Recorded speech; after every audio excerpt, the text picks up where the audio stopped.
Just as I did, whilst making the live announcement, the world's Catholics must have watched in anticipation as the Vatican elected the first ever Latin American Pope.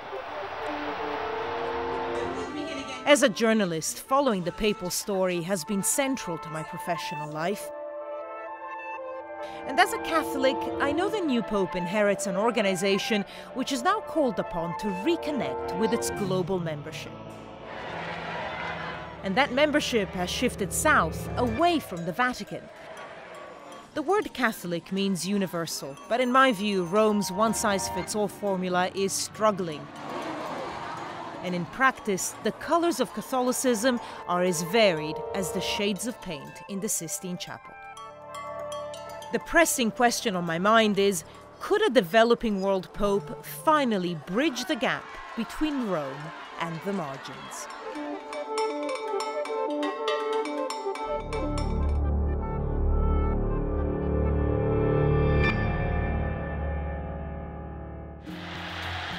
Uniquely in human history, the Pope is the sole religious leader for 1.2 billion people globally, the world's biggest single denomination. Dozens of nationalities with countless cultures all looking towards one institution, to the religious leadership of one man. 100 years ago, 2/3 of the world's Catholics lived in Europe. But in the past century, demographics have shifted significantly. Now, European congregations are dwindling, and 2/3 of the world's Catholics live in the global south. While the following has shifted southwards, the seat of power certainly hasn't. In the first millennium, the Church of Rome was part of the so-called Pentarchy, with Jerusalem, Constantinople, Antioch and Alexandria.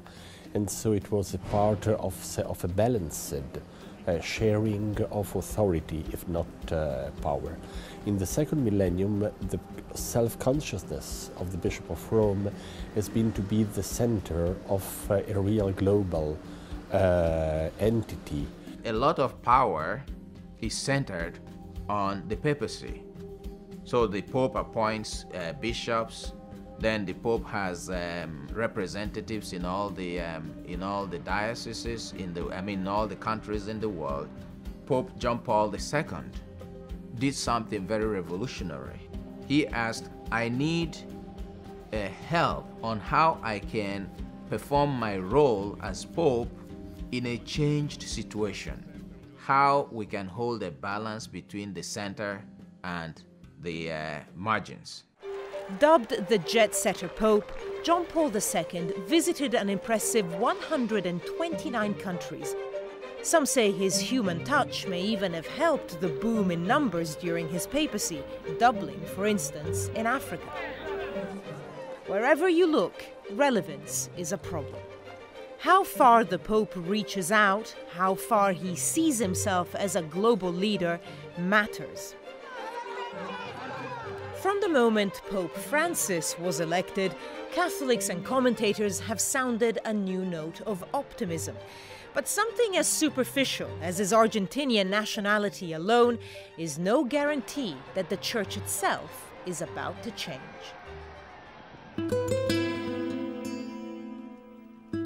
En América Latina fraguó, por decirlo así, una experiencia de Dios como un Dios que opta por los pobres. For most Latin American Catholics, how the Church helps the poor is the central issue, but one of the most contentious for the Vatican. Latin America is the birthplace of liberation theology, a radical movement which insists that Jesus called for bringing about real social justice for the poor, not just giving charity. But both Pope John Paul II and Benedict XVI denounced the movement as heresy, and its followers as closet Marxists. Algunos simpatizantes tendrá en el mundo vaticano, pero tiene muchos enemigos, porque sostener que Dios ama a los pobres y que Dios quiere que los pobres sean sujetos, que sean protagonistas en el mundo y en su iglesia, no le gusta a los sectores más poderosos. For those living in poverty, struggling with oppressive governments, the Vatican's stance against certain brands of left-wing activism has been alienating. For the continent's 480 million Catholics, the Church can feel out of step, not only with their daily struggles, but also their religious culture. And Pentecostal churches are rapidly attracting people away from Catholicism. Habría que decir que en América Latina prácticamente toda la población ha sido católica, hasta relativamente poco, hasta el siglo XX. Hoy en día esos números han disminuido muchísimo. Disminuyeron especialmente en Centroamérica años atrás, en los cuales hay países en los cuales la mitad de la población ya no es católica. Papal visits have sometimes made things worse, such as Pope Benedict refusing to meet Brazil's most popular and charismatic Catholic priest because of his unorthodox preaching style. Sí, se podría decir que sí. Nosotros, especialmente los latinoamericanos, hemos dependido de Europa hace 500 años. Hemos dependido, en primer lugar, agradecemos la fe en Cristo que hemos recibido. Esa es como nuestra matriz, es el alma de América Latina, el cristianismo, hasta el día de hoy. Ahora bien, es un cristianismo que nosotros hemos recibido en una versión occidental, europea. Y precisamente lo que hoy está haciendo tensión en América Latina y en el resto del mundo donde se da el catolicismo es la demanda de un cristianismo inculturado.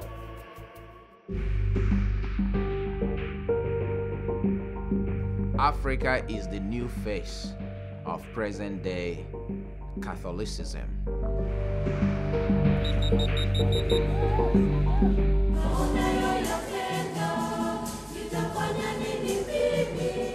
Between 1910 and 2010, the Catholic population has grown from 1 million to 171 million. So there is the center of gravity shifting. Christianity is therefore not the cultural property of any particular country or continent or civilization. At least some of that growing popularity must be due to the role that Catholic institutions play on the ground, delivering basic services, healthcare, and education. A mandate of humanitarianism which began with the colonial-era European missionaries. Apart from the government, the Catholic Church has the highest number of hospitals, clinics, and HIV/AIDS treatment centers in the whole of sub-Saharan Africa. The Catholic Church has also been in the forefront of peace building. This dynamism of the Church in African society is helped by an orthodox moral code, which in this part of the world resonates with people rather than distancing them. So abortion is totally rejected in African traditional religion as well as in African Catholicism. That is why I think Catholicism and Christianity found a home in Africa, is that a lot of these values are values already that Africans are living. All of this is good news for the grassroots and for the Vatican. But when it comes to African styles of worship, there's a hitch. The Mass, the celebration, is filled with joy. People are dancing. People are screaming with joy and enthusiasm. You can't go to Mass, in many African churches without, sweating. Local priests can become caught in a dilemma. How far can they allow worship to be Africanized? The older ones, like my father and many of his age, will still prefer, it doesn't really sound like Mass when we say it in our vernacular or when people are dancing. But if the Holy Roman Church can seem Eurocentric from the pews of Kinshasa, Nairobi, or Lagos, the Pope has the power to speak a unifying language. The jet-setter Pope visited Africa 14 times and seemed to enjoy local styles of worship. He was dancing, clapping hand. But he didn't only take Rome to Africa. In 1994, he also brought the African Church to Rome, convening the first African Synod. For the first time, African bishops had a forum to speak of the realities of their congregations at the Vatican. Africa took Rome by storm. You know, it was nice to see at St. Peter's Basilica, people playing drums, you know, dancing, hooting. The Africans took over the choir, you know, the Vatican choir mingled with African songs. It was amazing. Powerful public approval for a distinctly African brand of Catholicism.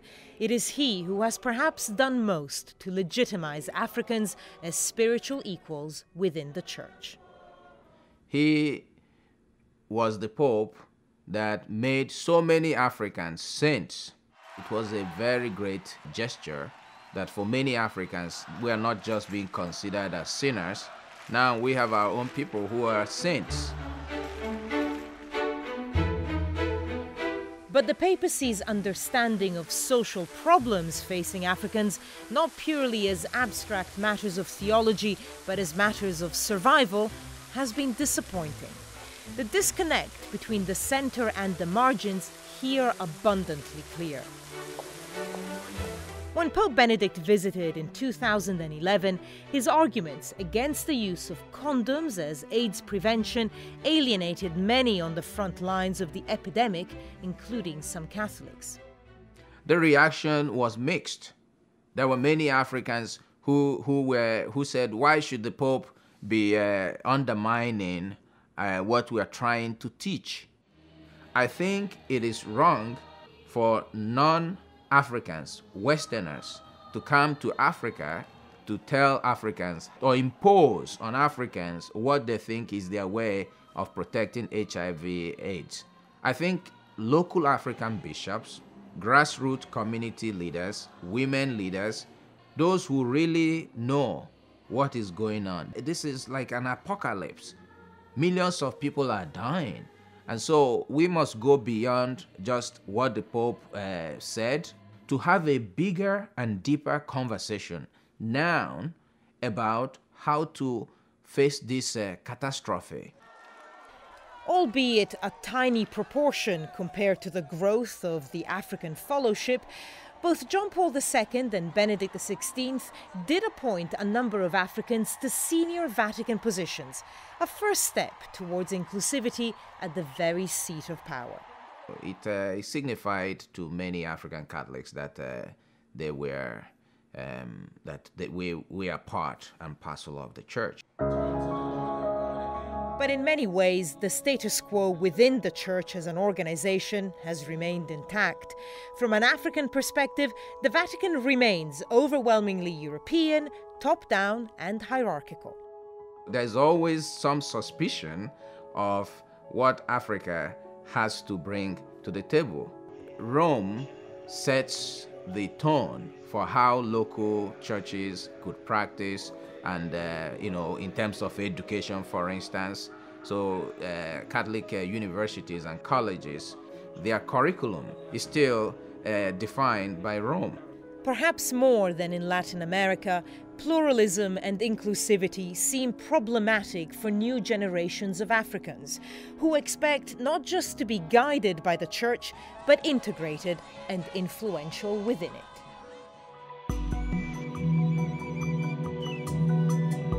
The reality of the Catholic Church in Asia is one of many challenges, but also of tremendous opportunities.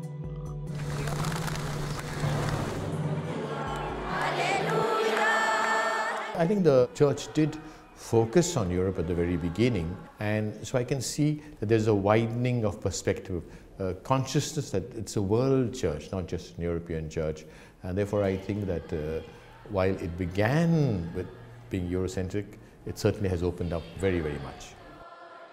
It may be the region where the faith is growing the fastest, but the story of many Asian Catholics is that of a religious minority, marginalized and vulnerable. There also is a question of feeling consistently threatened. There are different types of pressures. Some is overt, openly, and some are very subtle. But there are pressures from governments and which make it difficult for the church to operate. John Paul II spoke out in solidarity with Asian Catholics on his visits, even in China and Vietnam. And his repeated show of solidarity was powerfully felt, particularly in India. Mother Teresa is so venerated. Pope John Paul's affection for her and appreciation of her work was a tremendous message. The non-Christian said, he's not only your Pope, he's our Pope also. But in the 8 years of his papacy, Pope Benedict never visited Asia. We would have been happy, because I personally invited him to Asia more than once. We were aware of the difficulties he had, and I said at no point of time did I feel, or I think the Indian Church feel, that, well, he doesn't care for us. We were aware that he cared for us, but he just could not make it. There's a sense in which Asian Catholic minorities are left to bear their hardships, when what they desperately need from Rome is a show of support, and the Pope who helps nurture dialogue and works diplomatic channels to combat religious persecution. For us, not a luxury, it's a necessity. It's something we live every day and which we need, because we are, as I said, 3% in Asia. So we're living with a big majority of other religions. This wonderful church of the Philippines. There are two exceptions to this, East Timor and the Philippines, where Catholics are in a majority and the church has had political clout. But even this is now challenged by calls for the government to favor secular values. Pro-life. In our Asian society, life is very sacred. In some religions, even animals and plants are considered sacred. And yet gradually, the anti-life mentality is creeping in from outside, which says, okay, abortion is okay, female feticide is okay, euthanasia is okay. They're not yet laws in most of our countries, but I can see the influence. While it may be thorny in Africa, the Church does allow Catholicism to be translated into local cultures, the theological concept of inculturation. And many Catholics in Asia say it's working. There is a certain Asian soul with certain Asian approaches to things, an Asian mentality, a means of structuring our parishes, structuring the church. You have the parishes broken into small groups of people where they meet together to read the scriptures, to reflect, to exchange, and to grow and know each other, and also to help each other. Now, this is specifically Asian. The only fear for the Church is that orthodoxy might become too diluted in the process. The Asian experience shows that Catholic worship doesn't need to conflict with local spirituality, but it's also a warning sign of the worst consequences of remoteness for those living in the margins.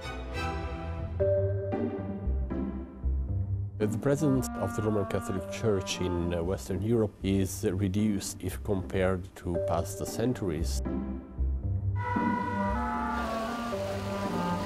Once the heartlands of Christendom, now Europe is the new periphery.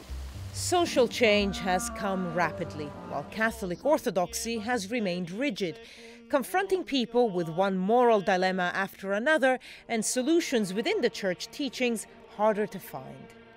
With few exceptions, churches are emptying, congregations aging, and generations of Catholics becoming more secular. In the past two pontificates, John Paul II and Benedict XVI did share in a very different style the same idea, namely that the strength of the Church has to be measured in the public sphere of Western Europe, and so as a sort of force opposing to secularization. There couldn't perhaps be a worse moment in Christian European history for terrible accounts of sexual abuse and decades of inaction to come to light. The sex scandal abuse was a great problem for the church, not only for the type of crime that has been committed by clerical persons, but also for the sense that a lack of governance was practiced by bishops, that in many cases were unable to find proper punishment for this type of criminal. For many Europeans, the Church seems to judge their moral values harshly and yet fails to uphold its own moral authority. European Catholics want a church they can believe in, and which in turn believes in them enough to help them find new ways of reconciling faith and the complexities of modern life. Pope John Paul II's diplomacy certainly gave Catholicism a more endearing face. Almost everywhere he went, people felt he was their Pope. Perhaps it was this which allowed him to remain rigid and uncompromising on doctrinal rulings without losing popularity. With Benedict more attuned to theology than geopolitics, his papacy highlighted the need for a pontiff to embrace his role as a visible global leader. Peace be with you. Surely any pope must harness the worldwide pulpit that is exclusively his to call for peace and challenge injustice. The new Pope, Pope Francis, has made a very radical shift in a very few moments.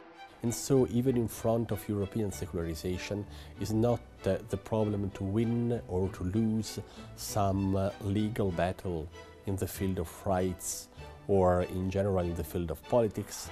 He has expressed through his words and through his gestures the fact that intimacy and spirituality are the real core of the Catholic business. Y nosotros somos muy emocionales, somos muy de piel, los latinoamericanos.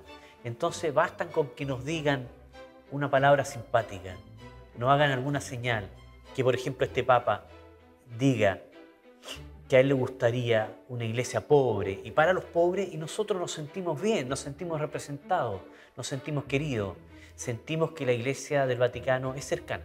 I think that for Asia, he should, it's the Holy Father, really, I do not want to advise him, but I would expect that he would become gradually a person who will be the moral voice of the world. It saddens me that the growth of Catholicism outside of Europe hasn't been reflected more in the culture of the Church or the makeup of the Vatican. Developing world churches are now the backbone of the faith.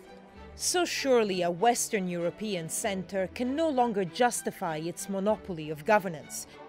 So if the only channel of communication is through a multi-tiered hierarchy, how can ordinary Catholics influence Rome? The new Pope, I am praying and hoping, can adopt what Jesus Christ did, which is equality, table fellowship. I personally would not be insisting on like proportional representation. I don't think that's essential. As long as there's an openness to every country. Creo, y va a ser muy difícil contrarrestar, precisamente es el surgimiento de un catolicismo latinoamericano, asiático, africano, etc. En eso estamos. And if the new Pope does go as far as to internationalize the Vatican and reach out to the grassroots, there may well be untold benefits for the Church. He needs to listen, as he's a person who connects with the margins. Asia can make a contribution to the world scenario of showing what is interreligious dialogue and a contribution to the universal church. You have to live in Africa. You're not going to be living in Argentina or in Rome. So the worst case scenario would be that, where we are told how enforced to live our Catholic African faith in borrowed robes. Like many Catholics, I'd like to see the Pope restore trust in the governance of the Church. But beyond the walls of Vatican City, his challenges are even greater. He has to bridge cultural gaps. He has to bring the global grassroots in from the margins and truly speak to all of his flock. The word Catholic means universal, and it's time for the Catholic Church to truly live up to its name.